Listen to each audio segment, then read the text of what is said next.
Bill Gates no nació siendo el hombre más poderoso de la tecnología. Nació siendo un niño curioso, con una mirada inquieta y una mente que no conocía el descanso. Desde pequeño, en su casa de Seattle, sus padres notaron algo extraño.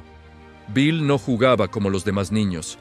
Pasaba horas leyendo enciclopedias, desarmando aparatos, preguntando por qué las cosas funcionaban como funcionaban. A los 13 años, el destino lo puso frente a una máquina que cambiaría su vida. Una computadora del colegio. Era enorme, lenta y solo servía para tareas básicas. Pero para Bill era una ventana al infinito. Se obsesionó. Pasaba noches enteras aprendiendo a programar, escribiendo líneas de código sin descanso. Fue en esa sala donde conoció a Paul Allen, un joven callado, inteligente, igual de apasionado por la informática. Los dos se convirtieron en inseparables, unidos por una visión. Las computadoras algún día estarían en todos los hogares. En aquel tiempo, eso era una locura. Las computadoras eran máquinas enormes, reservadas para gobiernos y corporaciones. Pero Bill y Paul veían más allá. Descubrieron una forma de hackear el sistema del colegio para tener más tiempo de uso en la máquina. Cuando los descubrieron, no los castigaron. La empresa dueña del sistema les pidió que encontraran errores. Así, sin proponérselo, empezaron su primer trabajo real en tecnología. La pasión se volvió obsesión. A los 17 años, Bill ya programaba con precisión profesional. Fue aceptado en Harvard, pero su mente estaba en otro lugar. Allí, mientras otros estudiaban derecho o medicina, él pasaba horas en la sala de computación, imaginando un futuro donde cada persona tendría su propio ordenador. En 1975, un artículo en una revista cambió su vida. Hablaba de una nueva computadora llamada Altair 8800. Bill llamó al fabricante y le dijo que tenía un lenguaje de programación para ella. Era mentira. No existía. Pero en cuestión de semanas, junto a Paul Allen, lo crearon desde cero. Cuando lo mostraron, funcionó a la perfección. El fabricante quedó impresionado, y así nació su primera gran oportunidad. Ese fue el inicio de Microsoft. Bill abandonó Harvard, convencido de que su destino no estaba en las aulas, sino en el futuro digital que apenas empezaba a nacer. Junto a Paul, alquilaron un pequeño garaje en Albuquerque, Nuevo México. No tenían empleados, ni inversores, ni fama. Solo un par de jóvenes, un puñado de herramientas, una máquina vieja y un sueño: poner un software en cada computadora del mundo. El nombre Microsoft nació de la unión entre microcomputadora y software. Y aunque el nombre era simple, el plan era enorme. Bill trabajaba día y noche. Era perfeccionista, impaciente, y tenía una memoria fotográfica para el código. Escribía, corregía, negociaba, dormía poco y hablaba rápido. Su obsesión se contagiaba. Paul decía que Bill podía ver el futuro con claridad cuando los demás aún dudaban. El primer gran golpe de suerte llegó en 1980.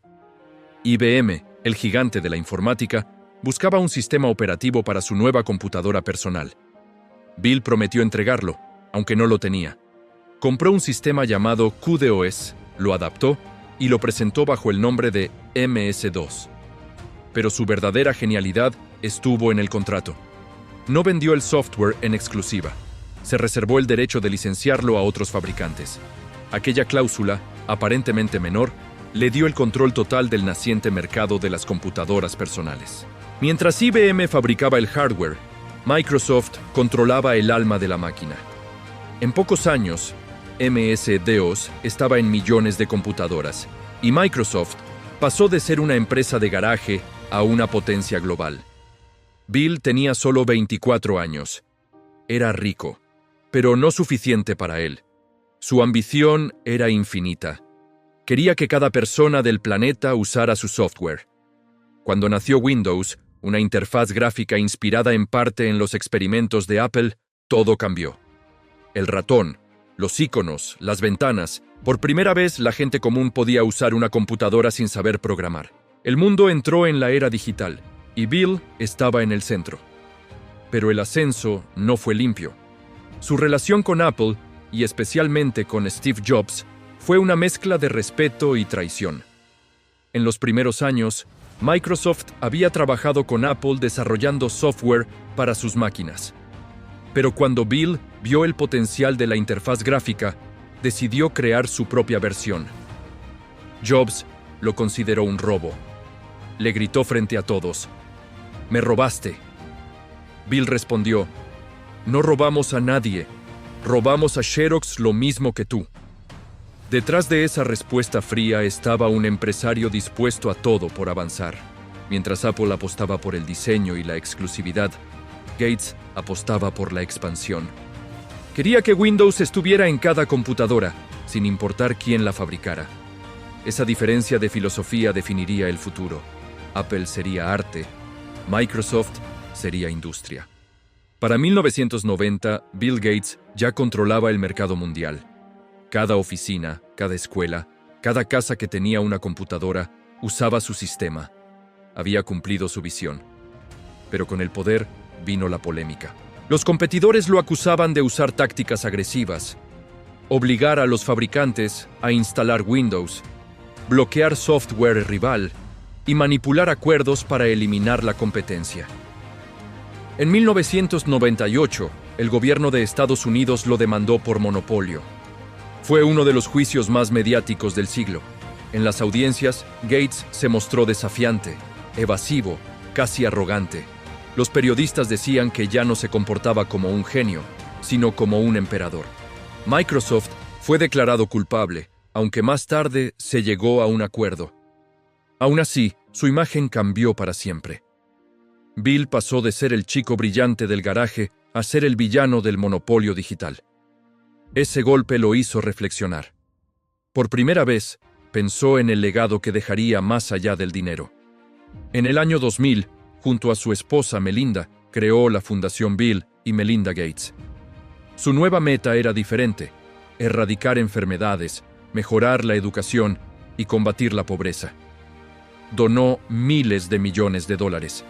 Viajó por el mundo. Se reunió con científicos, médicos, líderes. Cambió los algoritmos por vacunas. Algunos lo alabaron, otros lo criticaron. Decían que seguía controlando el mundo, pero ahora desde otro lugar, a través de la filantropía. Su poder seguía intacto, solo había cambiado de forma. Mientras tanto, Microsoft continuaba creciendo bajo su sombra. Nuevas generaciones de programadores trabajaban inspiradas en su legado. Bill ya no era el joven de su garaje, sino una leyenda viva. Pero en su mirada seguía brillando la misma curiosidad que tenía a los 13 años frente a aquella computadora. Con los años, su matrimonio se rompió, su fortuna siguió creciendo y su influencia se volvió incalculable. Hoy, aunque no dirige Microsoft, cada innovación tecnológica lleva un eco de su visión. El sueño que comenzó en un garaje cambió el destino de la humanidad. Bill Gates no solo creó software, creó un lenguaje universal. Enseñó al mundo que el verdadero poder no está en el metal de las máquinas, sino en las ideas que las hacen funcionar. Para unos es un héroe, para otros un símbolo del control corporativo. Pero nadie puede negar que sin él, el mundo digital sería muy distinto. Su historia es la de un genio, un estratega y un hombre que aprendió que incluso los imperios más grandes deben renovarse o desaparecer. Desde aquel garaje polvoriento de Albuquerque hasta los salones de las Naciones Unidas, su viaje es la prueba de que un sueño, una obsesión y una visión pueden alterar el curso de la historia humana. Aunque el mundo ya lo veía como una leyenda, Bill Gates nunca dejó de moverse. Después de décadas en la cima, su mente seguía funcionando como la de un ingeniero curioso, siempre buscando el siguiente paso. Mientras muchos multimillonarios se dedicaban a coleccionar islas o autos, él dedicaba su tiempo a estudiar el futuro. Energía limpia, inteligencia artificial, pandemias, biotecnología. Había pasado de construir computadoras a intentar construir soluciones globales. En conferencias hablaba con calma, pero cada palabra tenía el peso de alguien que había visto el poder desde dentro. Decía que la próxima gran amenaza para la humanidad no sería una guerra, sino un virus. Lo dijo años antes de que el mundo lo comprobara. En el fondo, Gates seguía siendo un programador, solo que ahora el código que intentaba escribir no estaba hecho de ceros y unos, sino de acciones humanas. Pero su figura también se volvió un imán para teorías, sospechas y controversias.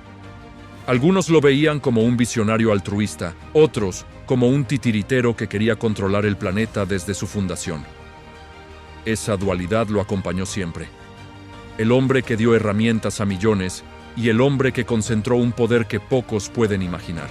Aún así, Bill continuó trabajando en silencio. Invertía en energías renovables, en sistemas de agua potable, en programas de salud. Su objetivo era que su fortuna tuviera un impacto real antes de morir. Decía que no quería dejar a sus hijos ricos, sino un mundo funcional. Pese a los escándalos, pese a las rupturas, pese a los juicios y las teorías, Bill Gates mantuvo algo constante: su fe en la ciencia y en la inteligencia humana. Su historia se entrelaza con la historia moderna de la tecnología. En los 70, cuando el mundo apenas conocía la palabra microchip, él ya imaginaba un futuro donde la información sería el nuevo oro. En los 80, convirtió ese sueño en un producto. En los 90, transformó ese producto en un estándar global.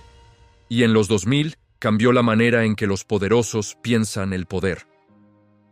Gates no solo creó Microsoft, también inventó la mentalidad de Silicon Valley, la idea de que la tecnología puede dominar el mundo. Sin su influencia, quizás Google, Facebook o Apple jamás habrían alcanzado lo que hoy son. Todo comenzó con una simple pregunta: ¿y si la computadora fuera personal? Esa pregunta cambió el rumbo de la humanidad. La competencia con Steve Jobs marcó una era. Dos mentes opuestas que se necesitaban sin admitirlo. Jobs representaba la estética, la intuición, la conexión emocional. Gates representaba la estructura, la lógica, la expansión. Mientras uno soñaba con crear herramientas hermosas, el otro quería crear herramientas universales. Sus caminos se cruzaron muchas veces entre cooperación y rivalidad. Al final, cuando Jobs estaba enfermo, se reconciliaron, se respetaban, entendían que, sin uno, el otro no habría llegado tan lejos. Y tal vez esa sea una de las mayores lecciones que deja esta historia.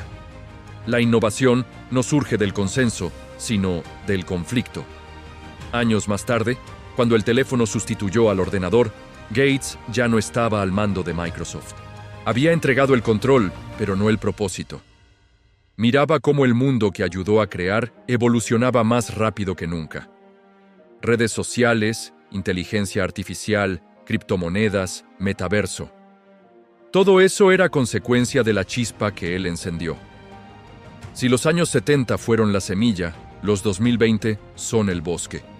Y aunque muchos hoy critican la concentración de poder en las grandes tecnológicas, no hay duda de que la raíz de todo está en aquella idea de un joven en un garaje, que cada persona debería tener acceso a la tecnología. Detrás de los números y las polémicas, detrás de los millones y las fundaciones, la historia de Bill Gates es una historia sobre la fe en el ingenio humano. Un chico que creyó que podía enseñarle a las máquinas a pensar y terminó enseñándole al mundo a depender de ellas. Hay algo casi poético en eso. El programador que escribió el código del futuro, ahora intentando reescribir el código de la humanidad. En un mundo donde todo se acelera, donde cada día nace una nueva revolución tecnológica, Gates ya no compite por dinero, compite por tiempo. Su obsesión no es ser el primero, sino evitar que seamos los últimos. El hombre que cambió el mundo desde su garaje lo hizo no solo con tecnología, sino con una visión: que el conocimiento debía ser la herramienta más poderosa de todas. Hoy, cada vez que una persona enciende una computadora, hay un fragmento de su historia latiendo en la pantalla. Y aunque los años pasen, aunque la tecnología avance y las generaciones cambien, su huella seguirá allí, invisible, integrada en el lenguaje del progreso. Bill Gates no fue solo un inventor o un empresario. Fue el arquitecto de la era digital, un símbolo de cómo la curiosidad puede transformarse en poder y el poder en responsabilidad. Su historia no termina con un punto final, porque sigue escribiéndose cada vez que alguien, en algún rincón del planeta, usa una idea para mejorar su mundo. Porque al final, su mayor creación no fue Windows, ni MS-2, ni siquiera Microsoft. Fue la idea de que un solo ser humano, con una visión clara y la determinación de no rendirse, puede cambiar el destino de la humanidad.